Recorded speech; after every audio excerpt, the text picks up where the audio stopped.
السلام علیکم ورحمۃ اللہ وبرکاتہ۔ محترم ناظرین، محرم الحرام ہجری سال کا پہلا اسلامی مہینہ شروع ہو گیا ہے۔ دشمن اسلام، اہل بیت سے جھوٹی محبت کا دعویٰ کرنے والے اور اپنی گندی زبانوں سے صحابہ کو گالیاں بکنے والے، خلفائے راشدین پر انگلیاں اٹھانے والے ایک گیم اور ایک پلاننگ مسلمانوں کے خلاف کرتے ہیں۔ وہ پلاننگ یہ ہے میرے بھائیو دوستو کہ ایک صحابی کی شہادت کو اتنا بڑھا چڑھا کر کے پیش کیا جاتا ہے، اس کو اتنا ایموشنل طریقے سے بتایا جاتا ہے، اس میں جھوٹی تاریخ، جھوٹے قصے، جھوٹی روایات کو بیان کر کے لوگوں کو دلوں سے کھلواڑ کر کے، ان کے جذبات سے کھلواڑ کر کے کیا ہے، ان کو ایک صحابی کی شہادت بتا بتا کر کے ایک عظیم صحابی کی شہادت خدمات سے، ان کی کاوشوں سے اور ان کی سچی محبت سے دور رکھا جاتا ہے۔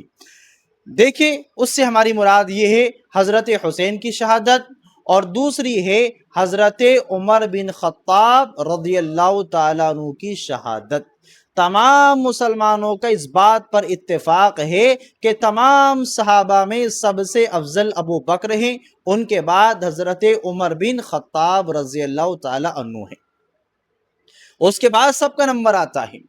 ہم یہ مقابلہ اس لیے کرتے ہیں کہ ہماری نظر میں، دل میں تمام صحابہ حضرت ابو بکر کی الف سے لے کر کے حضرت علی کی یا تک ہمارے لیے تمام صحابہ برابر ہے۔ ہمارے دل میں تمام صحابہ کے لیے یکساں محبت ہے، اہل بیت سے محبت ہے، لیکن ہم اہل بیت کی محبت میں دوسرے صحابی کو نشانہ نہیں بناتے، دوسرے صحابہ کرام کو برا بھلا نہیں کہتے، جیسا کہ دشمن اسلام روافضہ کرتے ہیں۔ تو دیکھیں کہ ایک محرم الحرام کو عظیم صحابی حضرت عمر بن خطاب رضی اللہ عنہ کی شہادت ہوئی، آپ شہید کیے گئے۔ آپ کی قربانیاں کتنی عظیم ہیں میرے بھائیو دوستو کہ آپ نے اپنے خون کا قطرہ قطرہ دین اسلام کی نصرت و تائید میں لگا دیا۔ جنہوں نے اللہ کے رسول صلی اللہ علیہ وسلم کی خدمت کی، آپ کے خادم بن کر کے رہے اور آپ کے ساتھ رہے، خود اللہ کے رسول صلی اللہ علیہ وسلم آپ کو اپنا عظیم ساتھی مانتے تھے، اور آپ نے جب اسلام قبول کیا،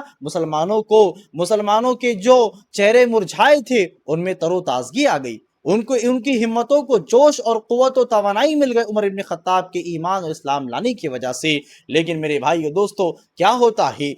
یہ کہ اتنے عظیم صحابی جو کہ ایک محرم کو جن کی وفات ہوتی ہے، 26 ذوالحجہ کو ایک ایرانی مجوسی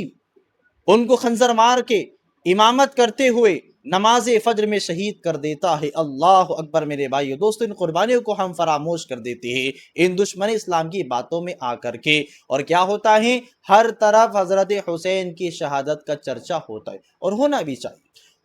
چاہیے۔ آپ کی شہادت بھی بڑی عظیم ہے، لیکن حضرت حسین کی شہادت کی آڑ میں صحابہ کو برا بھلا کہنا، صحابہ پہ تنقید کرنا، یزید کا نام لے کر کے امیر معاویہ کی شان میں گستاخیاں کرنا، یہ ہمارا طریقہ نہیں، یہ ہمارا منہج نہیں، یہ محمد رسول اللہ صلی اللہ علیہ وسلم کا طریقہ نہیں میرے بھائیو دوستو۔ محرم الحرام کیا اس لیے ہے کہ ہم ماتم کریں، ڈھول بجائیں، تاشے بجائیں، نگاڑے بجائیں، آوارہ گردی کرتے پھرے، اور یہ کہے کہ نعوذ باللہ کربلا کے بعد اسلام زندہ ہوا؟ کیا اس سے پہلے اسلام مردہ تھا؟ نعوذ باللہ میرے بھائیو دوستو، آپ غور کریں میرے بھائیو دوستو، محرم الحرام یہ اتنا عظیم مہینہ ہے، مقدس مہینہ ہے کہ اسے اللہ نے اپنا شہر اللہ کا، یہ اللہ کا مہینہ ہے، اس میں ہمیں نفل روزوں کا اہتمام کرنا ہے۔ اس میں اللہ تعالیٰ اس مہینے کے اندر حضرت موسیٰ کو فرعون سے نجات دی، اس مہینے کے اندر اللہ کے رسول صلی اللہ علیہ وسلم نے ہجرت کا خطہ خاکہ تیار کیا، ارادہ کیا، آپ نے پلاننگ کی، اور آپ نے ان تمام خدمات کو جو حضرت عمر نے، جو اللہ کے رسول صلی اللہ علیہ وسلم نے انجام دی ہے، آپ محرم آتے ہی ان دشمن اسلام کی باتوں میں آ کر کے ان خدمات کا گلا گھونٹتے ہو؟ نہیں میرے بھائیو دوستو، شہادت حسین یقیناً ایک خطرناک معاملہ تھا، ایک سنگین معاملہ تھا، لیکن اس کے پیچھے دشمن اسلام کی پلاننگیں تھی، اس کے پیچھے معاملات تھے۔ حضرت حسین کو مجبور کیا تھا ان لوگوں نے کوفہ آنے پر، اور کوفہ بلا کر کے ساتھ چھوڑ دیا تھا،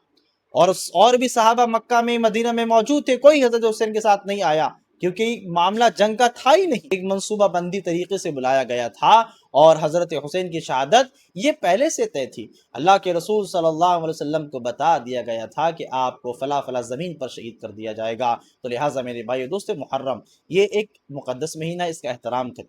گناہوں سے اپنے آپ کو بچائیں، نیک اعمال کرے، نفلی روزوں کا اہتمام کرے، نفلی عبادتوں کا اہتمام کرے، صدقہ و خیرات کرے، صلہ رحمی کرے، یہی ہمارا اسلام ہے۔